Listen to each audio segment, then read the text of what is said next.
સુધારેલું વેપાર ખાતું એટલે વેપાર ખાતું વેપાર ખાતા રીતે જ બનાવવાનું છે, એમાં કોઈ જ બીજું નથી, બરાબર છે। જે એન્ટ્રી આપતી એ એન્ટ્રી જ આપવાની, જે ઉધાર સાઈડ હોય એ ઉધાર સાઈડ જ આપવાનું। આ તમારા સુધારેલું વેપાર ખાતું, આ નફા નુકસાન ખાતું, આ કન્ટિન્યુ કર્યું છે, આ ચાલુ ખાતા, અહીંયા ચાલુ ખાતા આપ્યું એટલે અહીંયા શું થઈ જશે, આ જે છે બરાબર છે, અને વિજય છે એટલે વી છે, બરાબર। ચાલુ ખાતા અને અહીંયા પાકા એટલે મૂડી જે છે બરાબર, ડાયરેક્ટલી મૂડી ક્યાં જતી રહેશે બેટા, મૂડી ઓલરેડી ડાયરેક્ટલી પાકા ખાતામાં જતી રહેશે, પાકા સરવાળામાં જતી રહેશે। ઓકે, ચલો તો પહેલે હવે આપણે આમલા ક્લિક કરી દીધા છે।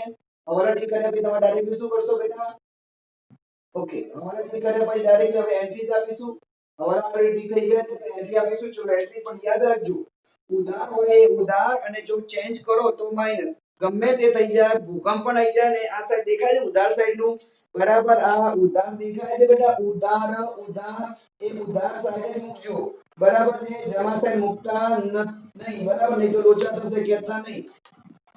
ઉધાર મતલબ ઉધાર સાઈડ, ડેબિટ મતલબ ડેબિટ જ। ચલો હવે મૂડી છે તો મૂડી એક્ચ્યુઅલી શું કરીશું, ચાલુ ખાતા આવે તો મૂડી ડાયરેક્ટલી અહીંયા મૂકી દઈશું, બરાબર। આ મૂડી બરાબર સીધી મૂડીમાં જશે, કેટલી છે, જય અને વિજય છે, બરાબર। જય અને વિજય શું છે, આ મૂડી છે તો મૂડી કલમ જતી રહેશે બેટા। ચલો બરાબર, ઓકે, તો આપણે મૂડીમાં જતી રહી, મૂડી કેટલા છે, જયની છે 80 અને 60, એટલે આ જય અને આ વિજય 80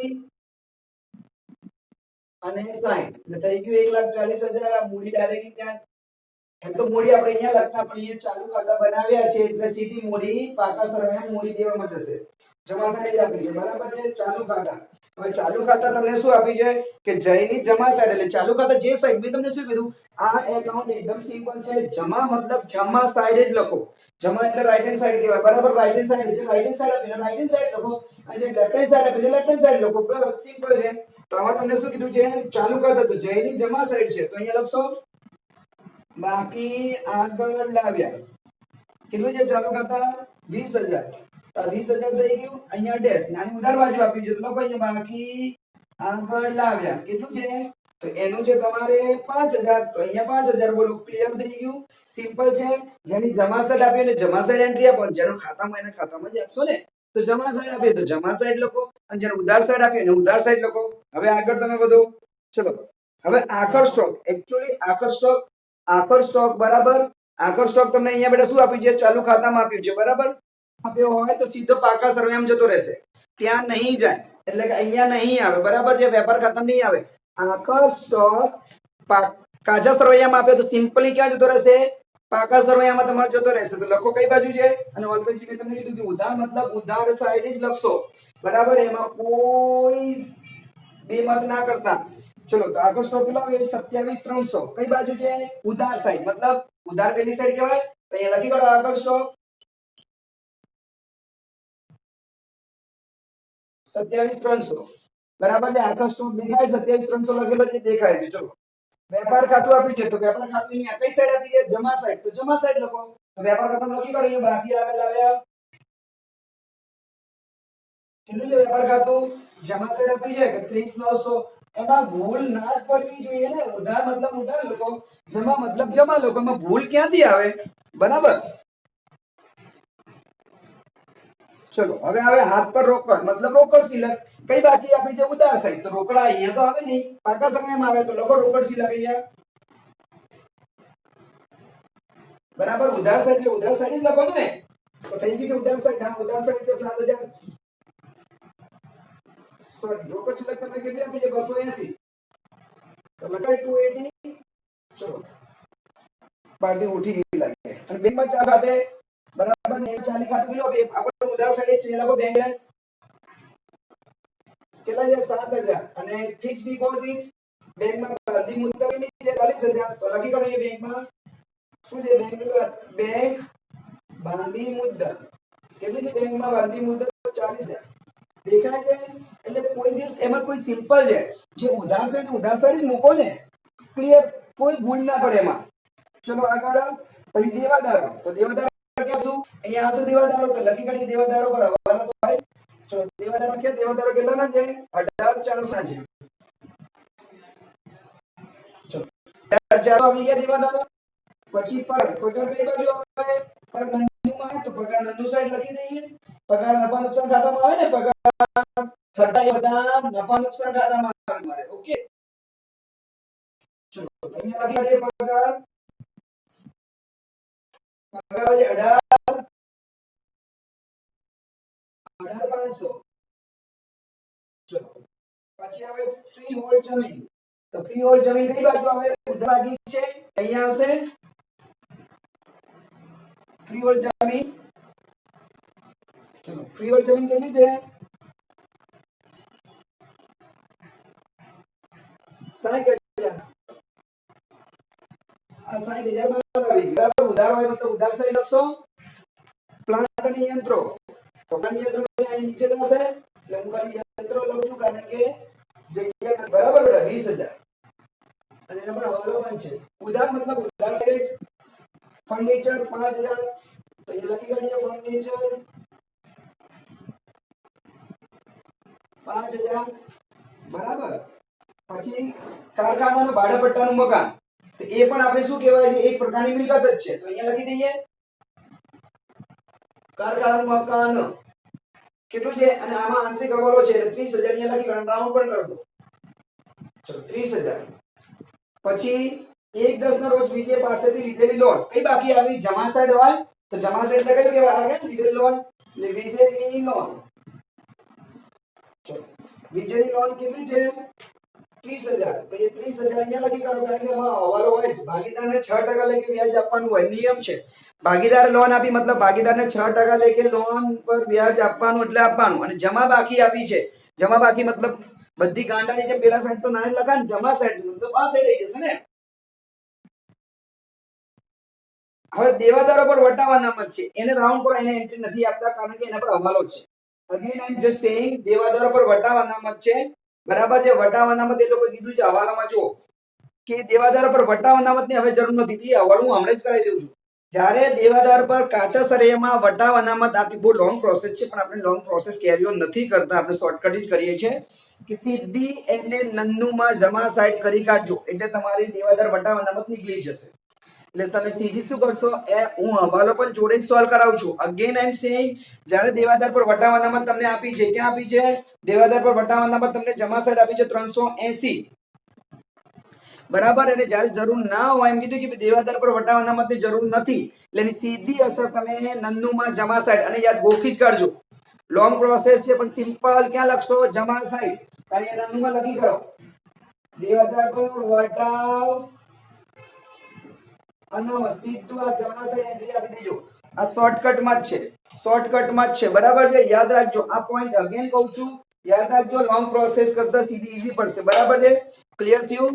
દેવાદાર પર વટાવ અનામત તમને કીધું હોય બરાબર છે ત્યારે તમારે શું થઈ જશે કે ડાયરેક્ટલી નન્નુમાં જમા સાઈડ જતી રહેશે એટલે સીધી જ એન્ટ્રી નન્નુમાં જમા સાઈડ કરી કાઢજો. એટલે અહીંયા આ ક્લિયર થઈ ગયું અને હવાલો પણ ક્લિયર થઈ જાય તમારો. ઓકે, એટલે સિમ્પલ તમને ક્લિયર પડી જાય. ચલો નેક્સ્ટ યાદ રાખજો આ ગાલખાત અનામત. તો ગાલખાત અનામત માટે આપણે ફોર્મેટ તો બનાવીએ જ છે. ગાલખાત બરાબર છે. એ આપણે ઓલવેઝ અહીંયા બનાવીશું. આપણે અહીંયા લખી દો ગાલખાત અનામત અને ગાલખાત અનામત પ્લસ પ્લસ પ્લસ આ કા કા. ઉધાર બાકી સૌથી ઉપર, જમા બાકી સૌથી નીચે. તો જોઈ લો અનામત એટલે જમા બાકી જશે તો કેટલી છે? 1000 છે બરાબર છે. તો 1000 અહીંયા મૂકી દઈએ. મેં તમને ઓલરેડી બી કીધેલું છે ઉધાર બાકી સૌથી ઉપર, જમા બાકી સૌથી નીચે. ઉધાર બાકી સૌથી ઉપર, જમા બાકી સૌથી નીચે. ચલો વીમા પ્રીમિયમ. તો વીમા પ્રીમિયમ નંદુમાં ઉધાર બાકી છે, જોઈ લો. કોમન સેન્સ જેવી વસ્તુ મેં તમને કીધું છે ઉધાર મતલબ ઉધાર. હવે વીમા પ્રીમિયમ તમે પાકા સમયમાં મૂકવા જશો તો તમારા કરતા મોટું કોઈ ગાંડું નહીં લાગે કે પાકા સમયમાં મૂકવું છે બરાબર છે. તો બે બાજુ એન્ટ્રી કરજો કેમ કે એન્ટ્રીના માર્ક્સ મળે છે બરાબર છે. તેવું ગાંડા કરતા નહીં, ખર્ચ જ છે વીમા પ્રીમિયમ. તો અહીંયા લખી પણ આવવાનો છે બરાબર. એટલે વીમા પ્રીમિયમ અહીંયા લખી કાઢ્યું 1000 રૂપિયા. ઓકે ચલો આગળ પ્રિન્ટિંગ એન્ડ સ્ટેશનરી, એ પણ ખર્ચ છે. તો એ સ્ટેશનરી લખી દઉં છું. સ્ટેશનરી કેટલી છે? સ્ટેશનરી આપણા જોડે છે બેટા 600. તો ચલો લેટ 600 હિયર 600 મૂકી દીધા. હવે લેણદારો કઈ આવે? પાકા સર્વેમાં આવે છે. કઈ બાજુ આપે છે? જમા સાઈડ આપે ને. જમા સાઈડ એટલે શું કહેવાય? મૂડી દેવા. લેણદાર અહીંયા લખી દઈશું. ચલો લેણદારો પર હવાલો છે હા 12,000. ચલો નહીં હોય તો પછી એટલે 12 મૂકી દઈશું. ગાલખાત ક્યાં મુકાશે? મેં તમને હમણાં કીધું હતું ગાલખાત એટલે ઉધાર બાકી સૌથી ઉપર, જમા બાકી સૌથી નીચે. ઉધાર બાકી સૌથી ઉપર, જમા બાકી સૌથી નીચે. બરાબર? ગાલખાત આવે ત્યારે યાદ આગી ગઈ દેવાનું. ઉધાર બાકી સૌથી ઉપર, જમા બાકી સૌથી નીચે. જાહેરાત ખર્ચ, મુસાફરી ખર્ચ. ચલો બંને ખર્ચ જ છે. જાહેરાત ખર્ચ, મુસાફરી ખર્ચ. તમને કઈ વસ્તુ નહીં આવડી હોય એ મને તમે કહો તો એ પ્રમાણે આપણે હવે સમજીશું. બરાબર? આ તમારી એન્ટ્રીસ થઈ ગઈ. ભૂકંપ આવે, ભૂચાલ આવે, ઉધાર મતલબ ઉધાર સાઈડ જ, જમા મતલબ જમા સાઈડ જ. જો તમે કોમન સેન્સ છે, આ દેખાય પહેલા જે ખાનામાં આપે ને ઉધાર કહેવાય. એ ઉધાર મતલબ પેલું ખાનું છે, મિલકત લેણા.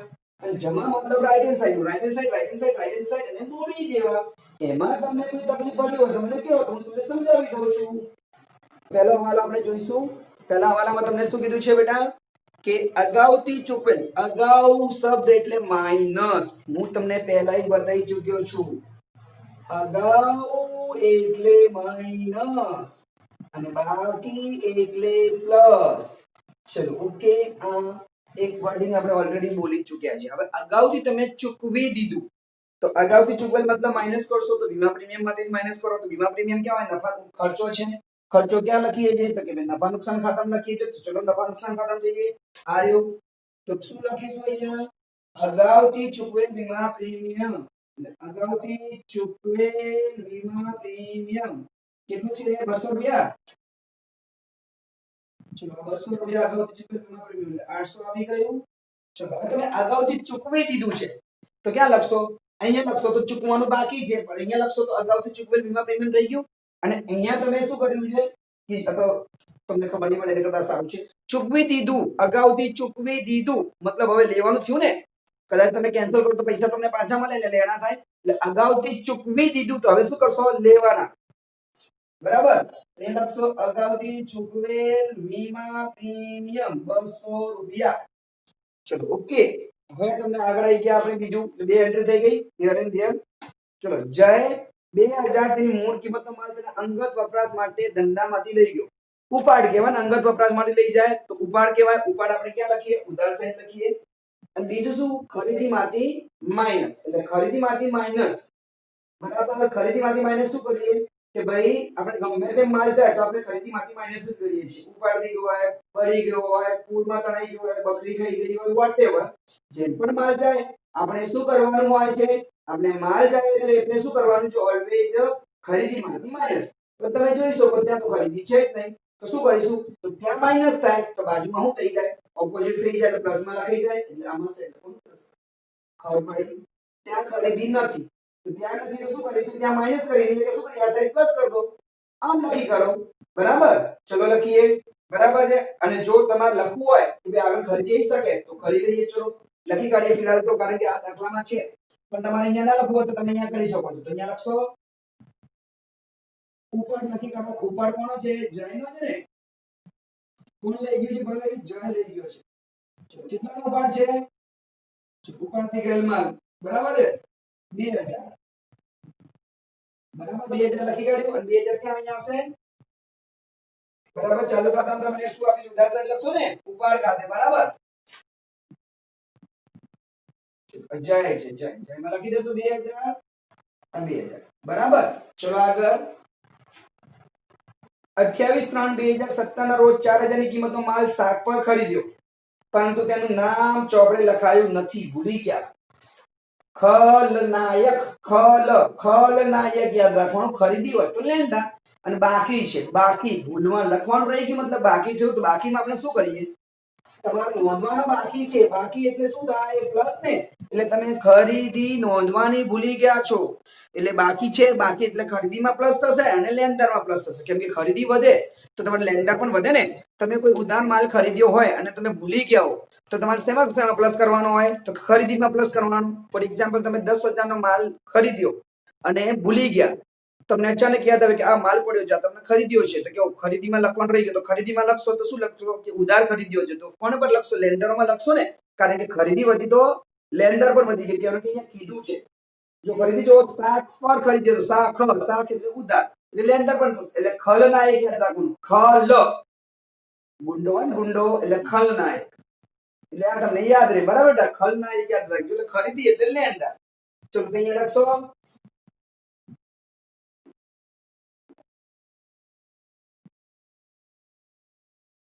ચલો અહીંયા આવી ગયું બરાબર.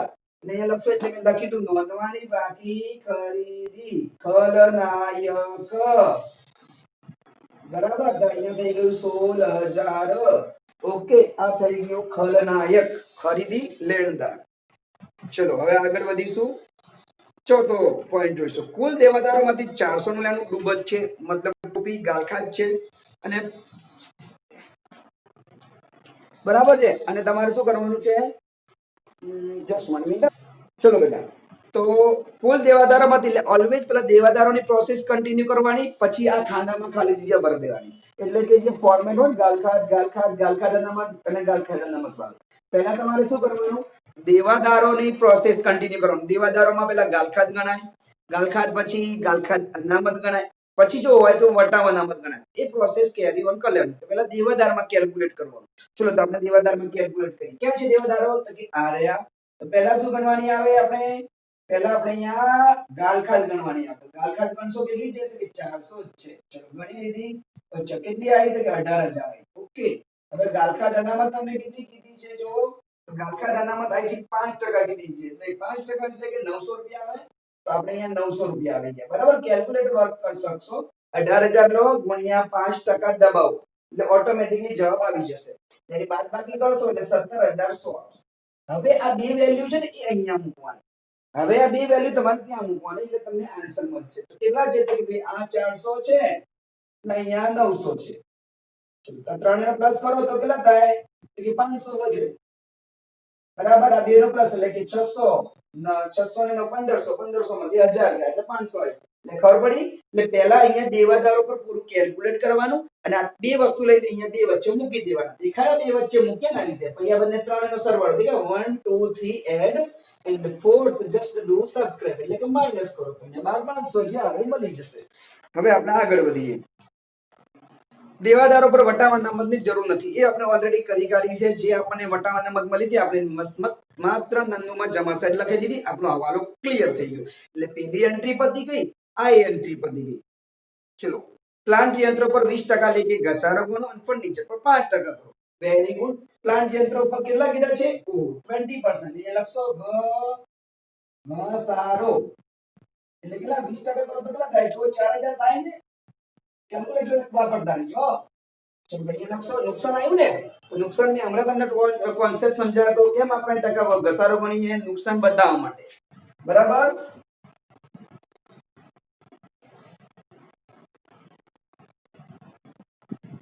બરાબર. એટલે કેટલા આવ્યા? અહીંયા 4,000 આવ્યા. 4,000.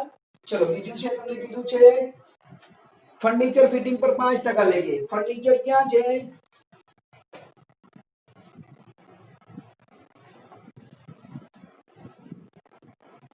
એટલે 250 આવે 4750 બરાબર. તો એ લોકો ફર્નિચર પર ઘસારો.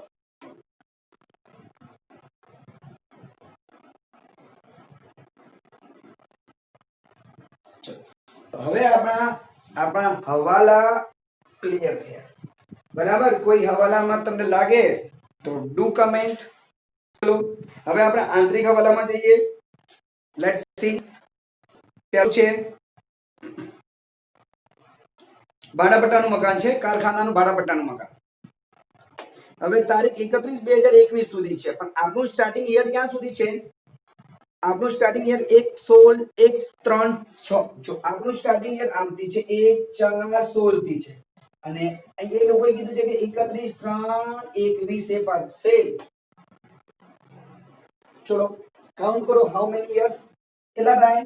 તો કે ભૈયા 16 થી 17 17 થી 18 18 થી 19 19 થી 20 20 થી 21 1 2 3 4 ને 5 એટલે 5 વર્ષ માટે રાખેલું છે. આપણું યર બેટા આપણે તારીખ આપી છે 31/3/17 આપી દીધી છે. પણ સ્ટાર્ટિંગ તો 1/4 હોય ને. દેખાય છે? હવે 1/4/16 સ્ટાર્ટિંગ છે. એન્ડિંગ ડેટ આપી હોય આપણી દાખલામાં સ્ટાર્ટિંગ થી કરવાની છે બરાબર. तो 1 4 16 થી સ્ટાર્ટ, તો 16 17 1 17 18 19 20 21 20 21 અંડરસ્ટુડ 1 2 3 4 5 એટલે ભાગ્યા શું કરશો તમે 5 કરશો. ખબર પડી 5 વર્ષ કેમના આયા કે આ દેખાય 16 થી સ્ટાર્ટ થાય તો 16 થી સ્ટાર્ટ કરો તો 17 18 19 20 અને 21 1 2 3 4 5 આ રીતે પણ ગણી શકો. તો ચલો માંડી વાળો મકાન 6000 ભાગ્યા 6 કરવાનું ને, સોરી ભાગ્યા 5 એટલે 6000 આવે. થઈ ગયું અહીંયા 24000. કેલ્ક્યુલેટર કરું કે આવડી ગયું બેટા? 30000 ભાગ્યા 5 કરવાનું એટલે મળી ગયું 6000. ઓકે, અને નુકસાન છે, ઘસારો છે, વન ટાઈપ માંડી વાળેલું છે. અહીંયા લખશો કારખાનું મકાન માંડી વાળી 6000. હવે આગળ વધી મોડા હોય. ચલો બીજું છે ભાગીદાર પાસેથી લોન લીધી છે. કઈ તારીખે લીધી છે? તો કે 1/10/2016 લીધેલી છે. આ આપણે સાફ કરી દઈએ છે. બરાબર. ભાગીદાર પાસેથી લોન ક્યાં લીધી છે? તો કે લીધી છે. ક્યાં લીધી છે? કે આની બાજુમાં લીધી છે. બરાબર. હવે એને લીધી છે 1/6/2016. કેટલાની લીધી છે? કે 30000 ની. અને આપણા ઘરના ટકાને 6% આપવા પડે. જ્યારે આપણને કઈ જ ના કીધું હોય ત્યારે 6% આપણે ટકા આપવા જ પડે. ભાગીદારને 6% આપવું પડે એવું પહેલા ચેપ્ટરમાં બતાવેલું છે. બરાબર. ચલો તો શું કરશો? રકમ ગુણ્યા ટકા ગુણ્યા કેટલા મહિના થાય? માય મિસ્ટેક 1/10 છે. બરાબર 10 એટલે